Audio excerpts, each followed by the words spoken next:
Okay, here we go. This is the Film Society at TCC's review of the Netflix movie. It's a teenage romance called To All the Boys I've Loved Before. I'm Ali, the treasurer here at the Film Society. I'm with Rodricka. Death. Okay. And I'm with Alex. Way to start this. Hello. And they've both seen the movie. I have not. But we're going to do this. This movie, first of all, there's a part 2 already coming out. Oh, really? Yes, it is. And it has a big following online. It's sort of like refreshed the teenage rom-com. Absolutely. Okay. Mm-hmm. It definitely had a refreshing feel to it. Yeah. It's like for the first time. Because I usually don't typically like rom-coms. Right. But I found myself liking this one. Well, I knew that because it came across my plate. I'm like, what is this? Oh, okay. Seems to be. I mean, I watched some stuff on it. I was like, all right. It's directed by Susan Johnson, and it stars Laura Condor and Noah Centineo. Centineo? Concertino, I think. Okay. One of those. One of those. And the synopsis is as follows: a teenage girl's secret love letters are exposed and wreak havoc on her life. Oh no! That just I'd kill people. you just completely embarrassed just at the very thought of it. I gotta move. I gotta change cities. Let's start at the beginning. Really? Wow. Oh my God. So this is gonna be good. I can't live here anymore. Oh, we're coming to that, Rodricka. Was this a good movie, Rodricka? Absolutely. 100% full stop. Alex? Yeah, I would say it's a good movie. Okay. I wouldn't say it's a work of art, but I would say it's a good movie. Okay, why? What made it a great movie? What made it a good movie? I'm sorry. Okay, so in most teenage rom-coms where it's like they're teenagers about to fall in love, a lot of them, it's like the male love interest is, I'm so broody, I'm so dark, I'm so sad. And then the female love interest is like, I'm a ball of sunshine and I'm going to make you feel better. And then they're going to fall in love. And it's sort of boring. Okay. Because a lot of them are like that. So this one didn't do that? No. Okay. And so that alone made it good? I was going to say something along the lines of that is because I went into it expecting that by the first 5 seconds, I was going to know the whole plot line. Mm-hmm. But I didn't. It was a completely different thing than what I was expecting, and I think that's why I liked it so much. Okay. What was your favorite part of the movie, Alex? My favorite part? Yeah. Let's see. I think my favorite part was when she was connecting. Her sister had come back from Scotland, and she was connecting with her because the main character, Laura Lee, was like, my life is over, like, because this is after everything had happened, and her sister was talking to her. She's like, those letters were all addressed. If you never wanted to send them, then why did you address them? And I don't know. I just like that part a lot. I felt the connection between the siblings, all 3 of them, and I like that kind of the initiative to do something without actually doing it. Okay. Rodricka. My favorite part was actually right before that, when Kitty confesses that she sent the letters, and Laura Jean's like, I'm gonna kill you, and chases her around the room. It's like, thank you. Realistic sibling relationship. She would not immediately forgive her. Right. She would immediately be like, you have to die now. Okay. So this is gonna be interesting. Tell me what this movie was about, Rodricka. So this movie was about a girl named Laura Jean Covey, who, whenever she has like an intense crush, she writes a letter to that boy or person telling them how she feels, but then she locks it away and she doesn't send it. Okay. And one day, her sister, with all the best intentions, sends these letters out so that these boys can know how Laura Jean feels. Okay. Woof. Okay. Not the best thing to do in this situation. Okay. But then a boy, played by Noah Constantino, I think that's his name, comes up to her with a letter and he's like, I'm flattered, but it's never going to happen. And at first she doesn't know what he's talking about. Right. Then she sees the letter in his hand and she faints. Okay. She's terrified. So let's go to Alex. So yeah, after the reason why she was at first shocked, because she didn't really care initially about certain boys getting it, but one of the boys happened to be her older sister's boyfriend. And so one of the boys who received the letter was her older sister's boyfriend. And so after she faints, she wakes up to this, I forget, Peter, who his name is in the movie, wakes up to Peter, and in her far view, she sees her sister's ex-boyfriend, because she went off to college, come with his letter. And so to try to scare him off, she kisses Peter. Okay. So now Peter has the idea in his mind, well, he just broke up, or him and his girlfriend just broke up because she found out about the letter. And so now he's like, well, now you have an issue because you want to make it seem like you don't like this boy anymore, and I need to get my girlfriend back, so let's fake date. Okay. So now they decide to fake date. So is that, I don't mean to step on you, is that what the movie's about, these two pretending to be involved? Okay. Yeah, and then of course, I guess the one typical thing would be they actually fall in love when they're fake dating. So let's get this. Let's start with Rodricka.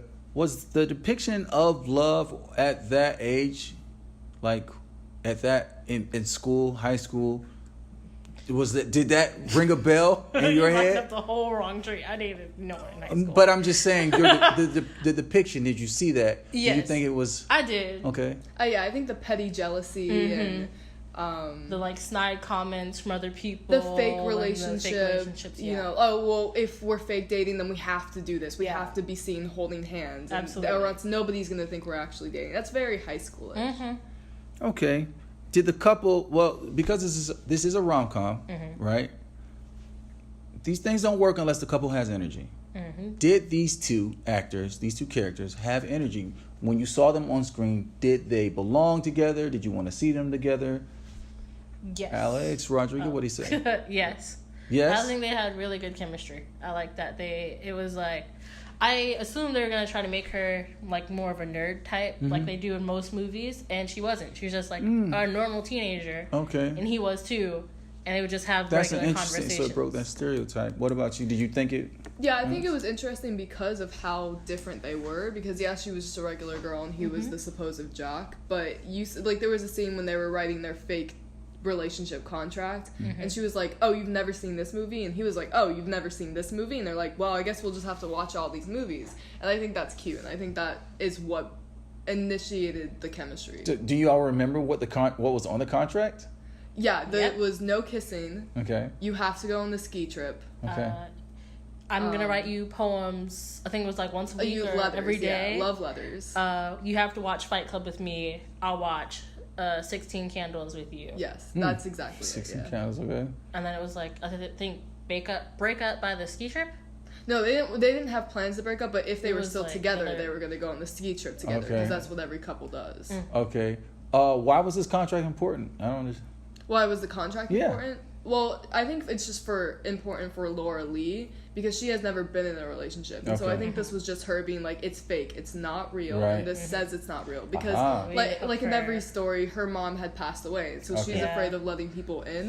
So this was her symbolic, like, I'm not letting you in. This is just a right now. So let's talk about the main character.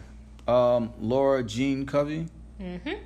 Was she a good main character? I mean, like, did you mind following her? Did you think, oh, that's stupid, this decision that you're making? You know, how was her fashion sense? How did she fit in with the girls at school? I mean, what was your impression of this character? I think it's funny that you mentioned the fashion sense, because it was very up to date. Like, what she was wearing is what our age actually wears. Okay. And it wasn't too, like, magazine, and it wasn't too, like, not in date. And so I thought that was a good element. And then there was one stereotype that they do in like teenage high school movies where it's like, oh, the big three, they're so popular. They exist, but they exist. They exist, yeah. They do. They're real. I went to a Christian high school. I've never seen it at all. I went to one public school for like never, 3 months. like in my life. I absolutely. Never I've seen the popular girls. I've seen the popular girls. I've seen the popular boys, and they may not even be attractive. They're just popular because Okay. They're not even cute. I don't understand it, but I see it. Right. Definitely. Okay, so she was a good main character. Yes. Yeah, I enjoyed following her around. Another thing I love was that her room was a mess, because in a lot of movies, their rooms are like so clean. I guess they assume it's gonna be clean because they're a girl. No, My And room that was a key pigsty. component too. Oh. Is It at stays that way. At the end, she starts cleaning her room, and that's it's how kind they of know like, something's wrong. So- She's Yeah. cleaning. So the room was a representation of her. Emotional probably her state. mindset or whatever she was going through. Okay. Although they don't really touch on that, but Okay. I think it's good symbolism. So she wasn't a shallow character. Oh no, No, Okay. absolutely not. she definitely had depth. Well, I ask because sometimes in romantic comedies. Yes, that's Oh, like oh, this one-dimensional. Right. Yeah. You know. Okay. Let's see. Did this character have goals beyond the boy? I'm trying to remember. I know she had. It's been months since I've seen this movie. Okay. I know she had certain rules for herself because of her mom's death. Okay. But I can't remember. I know her sister went to college in Scotland, but for her, I can't remember if she did have anything Okay. more than just her high school life. So what I'm saying was her love life dominating. I mean, or the idea of love, was that dominating her character? I'm saying, what else did she do? Yes and no. Yes and because no? it shows how she was a little bit of a hopeless romantic, Okay. but then it shows that she still has other stuff going on in her life. You know, like dealing with her sister and trying to help out around the house and making Learning sure her to dad's drive. okay. Right. So Okay. Real So realistic. it was. 'cause I So suck at it was a driving. good depiction of a high school girl. Yes. Yeah. Okay. Like a lot of stuff's going on. What about El Jaco, the jock, the Peter, the main dude? Got depth. I hate to say it, but it's there. It's like it's For shallow me, depth, the but it's a only little bit there. You Death- disagree? I disagree a little bit just because we didn't really explore his character too True. much. His character was I want this girl back. That's why we're getting a fake relationship. And then the only more depth you have is that his father left them when they were young, and so he grew up with his single mother and his one other brother, younger brother, and that was pretty much it. And then it was all just about how he actually had feelings for Laura Lee. Well, it's like this other bit of characterization. And he played the and class. I had it in my head and I forgot it. We see it like when they went to that party and he was in the same room with his ex-girlfriend, and we see how he can like sort of be manipulated by her. That's a part of it that was very high school. Is that, he was. the It was hard for ex-girlfriend him to comes just in be. and she goes, is this Laura Lee's scrunchie? And she takes the scrunchie and she goes, I'm gonna have it for a while, and then walks away with it. So yeah, he's very like easily influenced by this one Easily character. manipulated by her. Like, Yeah. so easily. So it's very realistic. Very much so. I was just saying. Absolutely. It's okay. All right. So he did have character. Okay.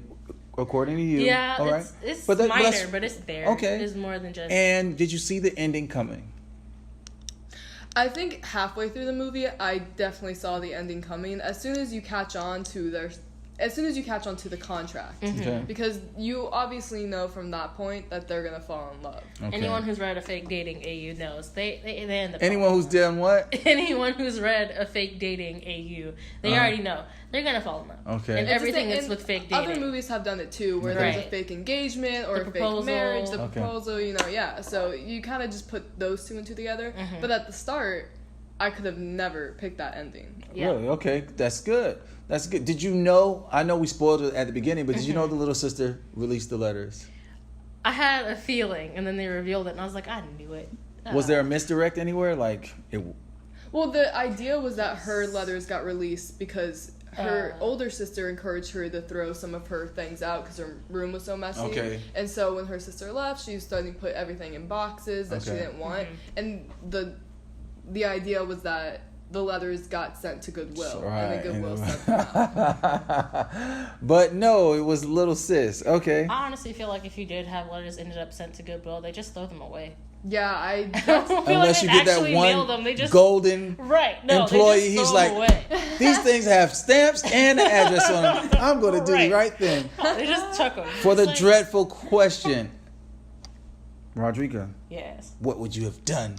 Your love letters Listen, get out. I'm out. I don't live here anymore. Okay. The only thing you can do from that point on is either say it was a joke and just anytime someone says, "Oh, that was a joke," or fake your death.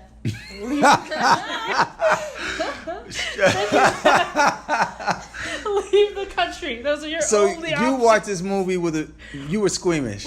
This was like a little bit, because it's just the secondhand embarrassment of feeling like, how would you feel if every person you've ever had a crush on, like a real crush on, got this letter about how you felt? all your at late that night point in emotions time. just pouring. Oh my god! I gotta go. I don't live here anymore. You've Okay. never seen me in your See, life. that's the thing. That's Alex? the only thing, or not the only thing, but one of the things I found unrealistic because there was only 5 letters. If I could Yeah. think about all the boys that I've had a crush on, Right. there would be like 20 letters. Okay. So, but It what just would you be do? bad. They get out. Well, if there was only 5, I think I could manage it and be like, Oh. hey.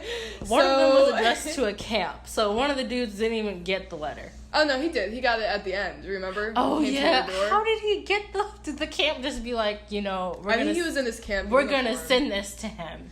But Okay. yeah, so yeah. So you think you can manage if it was on I fire? think I can manage it because I feel like I'm the type of person to be like, well, those feelings were there, or if they still are, I'd be like, so, what do you think?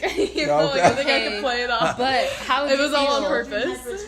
But how would you feel in 20 years at your high school reunion when they're like, hey, aren't you the girl who sent those weird letters to all those boys? Yeah, I think that would hurt my reputation just a little bit, but that could Okay, I don't like that. What if all 20 get out? all 20. Yeah. That's when you fake your death. That's what you do. You leave the Okay. country. I don't live here anymore. Okay. All right. So, I think that's pretty good. So, Can I talk about my one problems I had? please with the movie? do. The only thing I thought the acting was really good, but there were a few jump cuts that didn't line up. That's the one thing I did notice throughout the movie. Like she would be turned a certain way, Right. or her bed sheet wouldn't be pulled up, and then cut, and it's like completely different. Okay. Yeah. So I did notice that, and I'm not someone who usually notices it, but it happened that often to where I was like, that's the only issue I found with the actual production of it. Music tends to be very important for these type of movies. Was the music any good? I honestly don't remember much of it. Really? I don't think there was enough of it to make an impact because I know I watched some movies where I could feel the music and I feel the emotion. I didn't get that with this movie. Really? Yeah. Okay. So give me a rating from 1 to 10. Was this movie what did it land at? 10. A Well, 10. 10. Okay. 10. I've seen some terrible romance movies. I would give it, just for the fact that it is a refreshing romance, probably a 7 or 8. A 7 or 8. Okay. All right. So I'm gonna save we have one absurd question, okay? Because we asked, what would you do if your letters got out? Fake And my death, basically, move out of the country. all right. Now, interesting thing about rom-coms is that they can easily be converted to a teenage slasher movie, right? Yes, you have something? No, I'm saying you're right. You see where I'm going, right? Uh-huh. Okay, so let's see. If this was a teenage slasher, who would the killer have been? Who would have died? And would the main character have survived? So the killer would have been Peter's ex-girlfriend, but the mastermind would have been Kitty. I think I can think the complete opposite. I think the killer would have been the sister's boyfriend. I think he would have been responsible for the murders because it's unexpected. Okay. He was a significant role, but he wasn't. Give me the there so motivation. often. What's The motivation would be Who that wants to be with Laura Jean? because they I had can't have you. No one can. they had a friendship, Laura Okay. Jean and the sister's boyfriend. Mm-hmm. So, and then once they started dating, it kind of vanished a little Okay. bit, and now these letters got up, and they didn't have a friendship. So Okay. he lost his girlfriend and his best friend. Uh-oh. So that would be his motivation. Okay. Does she survive, Rodricka? Oh no, she doesn't survive. Laura Jean. I feel like she'd be too trusting. She'd see Josh and be like, it can't be Josh, and then he'd kill her. Okay. Yeah, that's exactly what would happen. Wow, so we just turned this movie on its head. Okay. Well, this has been the Film Society at TCC's review of the Netflix movie, To All the Boys I've Loved Before. And we'll see you guys. Wait, you have something? Yeah, actually, Go ahead. side note. So, can I just say that I love this movie primarily because Netflix, the studio they got for the movie, all the other studios they went to for this movie said they would change Laura Jean and her family to just strictly like white people. Okay. And this one, they found one studio that said, no, we're going to keep it like the book. Asian, right? I Right. don't know why so you would like, change I'm that. so glad that it's like finally. That's important to mention. Right. Thank you for mentioning 'Cause that. This movie, and then there's another Netflix movie called Set It Up. I'm so happy that Asian Americans are finally getting like some type of representation in a romantic comedy Right. made in America. Okay. All right. Thank you for that comment. And we'll end on that. This has been the Film Society at TCC's review of To All the Boys I Loved Before, and we'll see you in part 2. Okay.